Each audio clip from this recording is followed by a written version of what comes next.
ಸ್ನೇಹಿತರೆ ನಮಸ್ಕಾರ. ಎಲ್ಲರಿಗೂ ಶುಭ ಸಂಜೆ. ನಾನು ಇವತ್ತು ಒಂದು ಒಳ್ಳೆಯ ಮಾಹಿತಿ ಮೂಲಕ ನಿಮ್ಮ ಮುಂದೆ ಬಂದಿದ್ದೇನೆ. ಅದೇನಪ್ಪ ಅಂತಂದರೆ ಪ್ರತಿಯೊಬ್ಬ ನೌಕರರಿಗೆ ಒಂದು ಒಳ್ಳೆ ಸಿಹಿ ಸುದ್ದಿ ಅಂತಲೇ ಹೇಳ್ಬೋದು. ಗ್ರ್ಯಾಚ್ಯುಟಿ ಪಡೆಯುವಂಥ ನೌಕರರಿಗೆ ಸಿಹಿ ಸುದ್ದಿ. ಅದು ಇನ್ಮೇಲೆ ನಾವು 1 ವರ್ಷ ಒಂದು ಸಂಸ್ಥೆಯಲ್ಲಿ ಕೆಲಸ ಮಾಡಿದರೆ ನಮಗೆ ಗ್ರ್ಯಾಚ್ಯುಟಿ ಹಣ ಸಿಗುತ್ತೆ ಅಂತ ಒಂದು ಉತ್ತಮವಾದ ಬೆಳವಣಿಗೆ ಅಂತಲೇ ಹೇಳ್ಬೋದು.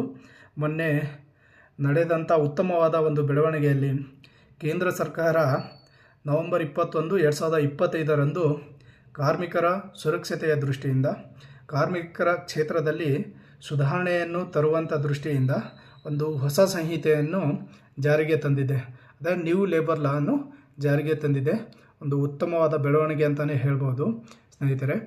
ಇದು ನಾವು 1 ವರ್ಷದಲ್ಲಿ ಗ್ರ್ಯಾಚ್ಯುಟಿ ಇನ್ನು ಮುಂದೆ ಪಡ್ಕೋಬೋದು ಅಂತ ಹೇಳಿದ್ದಾರೆ. ಅದೇನಪ್ಪ ಅಂತಂದರೆ ಪರ್ಮನೆಂಟ್ ನೌಕರರಲ್ಲದೆ ಪ್ರತಿಯೊಬ್ಬರಿಗೂ ಸಿಗುವಂಥ ಒಂದು ಕಾಯ್ದೆಯನ್ನು ಜಾರಿಗೆ ತಂದಿದ್ದಾರೆ.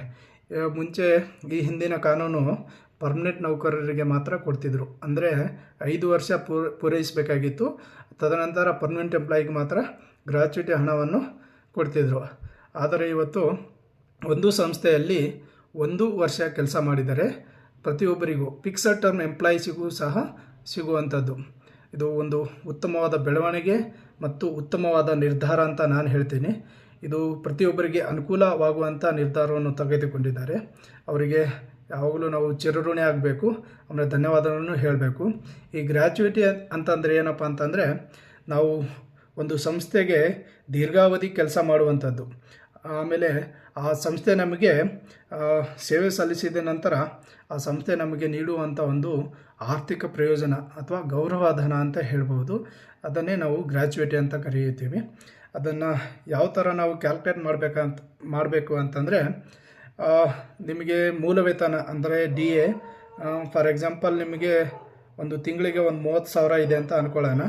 ಅದು ಎಷ್ಟು ವರ್ಷ ನೀವು ಕೆಲಸ ಮಾಡ್ತೀರಾ ಮತ್ತು ತಿಂಗಳಲ್ಲಿ 15 ದಿನ ಅಂತ ಹೇಳಿ ಕ್ಯಾಲ್ಕುಲೇಟ್ ಮಾಡ್ತಾರೆ. ಸೊ ಅದನ್ನು ಮಲ್ಟಿಪ್ಲೈ ಮಾಡಿ ಡಿವೈಡೆಡ್ ಬೈ 26 ಮಾಡಬೇಕು. ಅಂದರೆ ಫಾರ್ ಎಕ್ಸಾಂಪಲ್ 30 ಇಂಟು 2 ಇಂಟು ಆಮೇಲೆ 15 ಎಷ್ಟು ಬರುತ್ತೆ, ಡಿವೈಡೆಡ್ ಬೈ 26 ಮಾಡಿದರೆ ಅದು ಬರುವಂಥ ನಿಮಗೆ ಆ ಹಣ ನಿಮಗೆ ಸಿಗುವಂಥದ್ದು.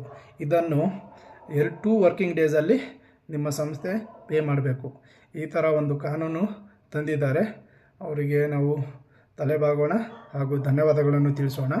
ಇದರಿಂದ ನಮಗೆ ಒಂದು ಒಳ್ಳೆಯ ಆರ್ಥಿಕ ಭದ್ರತೆ ಮತ್ತು ನಾವು ಪಟ್ಟಂಥ ಪರಿಶ್ರಮ ಮತ್ತು ನಿಷ್ಠೆಗೆ ಸಿಕ್ಕಂಥ